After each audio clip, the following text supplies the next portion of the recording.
Hello, fellow Squatchers. This is Padre de Citron with my Sasquatch investigations. I'm presenting today a tree structure that I found while doing some Jeep trails in the Huron National Forest not too far outside of Mayo. My original discovery was in February of 2020, and in fact, it took me until May of 2021 to come back on site. When I did, I got a lot of pictures, took a lot of data gathering, did some videos, and I'd like to present that to you now because I found some pretty interesting and peculiar things about this structure. I really hope you enjoy it. Have fun. So, Citron and I are out squatching. We're in the Huron National Forest, and behind me you'll see one of my favorite tree structures. I visit this place probably every time I come up here. It's just so mesmerizing. I'll show some more photos close up of this structure. You can see the X here, two trees that are bent. They don't appear to be snow loaded, and they're in opposite directions. So very interesting. Happy squatching. This is actually a panoramic view of the structure from the south. I'm looking northeast. You'll see that the two structures are crossed and making an X. In fact, the one that has the trunk to the left of the picture is almost running pure north and south, while the other one is running pure east and west. So this view is from the west, and I'm looking back eastward. You can see that these bended trees are almost at a 90-degree angle, and they do line up with the geographic directions, almost as if it was intended to be somewhat of a marker. This view is from the north looking southward. It's the first view that we can distinctly see that the larger tree on top is actually wedged up against a freestanding pine, and we'll be getting into that a little bit later. This is another view looking southward, but I have moved over to the right a little bit so you can see how that tree is pinned up against the freestanding pine.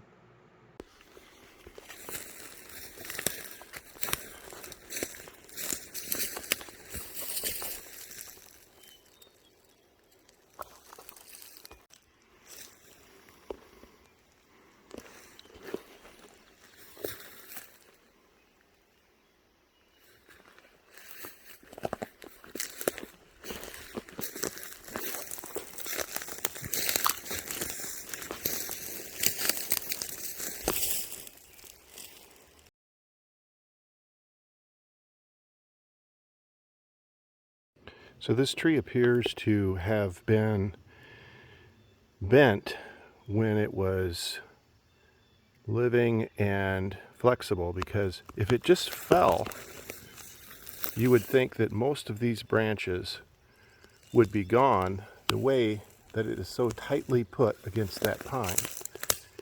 And it's hard to see from the video, but the angle looks as if the tree should have fallen to the right of that pine. So it looks as if it was manipulated to be in this order. So once again, here's a different angle. How does this tree get blown by the wind or have snow load and not break any one of those branches as it gets pinned behind that other tree?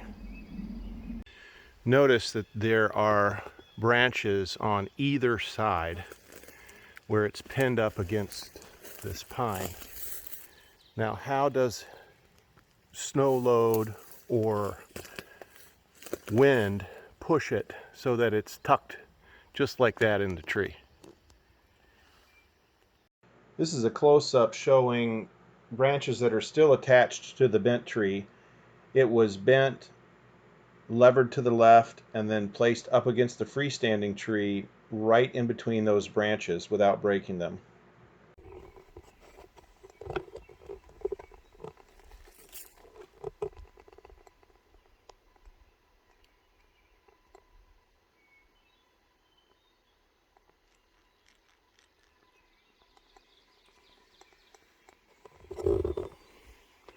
So this picture is just intended to indicate the size of the trees. My Mora knife is 4.25 inches in blade, so the smaller one was about that, and then the larger tree was approximately 6 inches in diameter.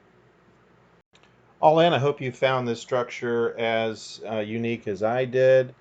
The main takeaways are the fact that these trees are between 4 1/4 to 6 inches in diameter, which they were manipulated when they were younger. They were bent or bowed in a fashion that they were 90 degrees to each other, and those trees line up with almost true north and true south and true east and west. The larger of the two trees is manipulated such that it had to be levered and then wedged up against the larger pine that's freestanding, and there were no branches that were broken. So all this together, to me, points to some intelligent design of some sort. And as always, when I see these kind of structures, I do appreciate them, and I want to give back to that was made. My gift, left for the maker of this fabulous structure. Thank you for indulging me as I explain the data from this wonderful tree structure. Though I don't know how it was made, it does appear to have had some degree of intelligent design. However, Mother Nature is very, very creative, and it could have been weather, it could have been a fluke, but it does appear to have been constructed, and for that I appreciate it, and I left these marbles as a token of my appreciation. By the way, when I came back about 2.5 months later, they were nowhere to be found. Happy squatching. 3 John 1 2, y'all.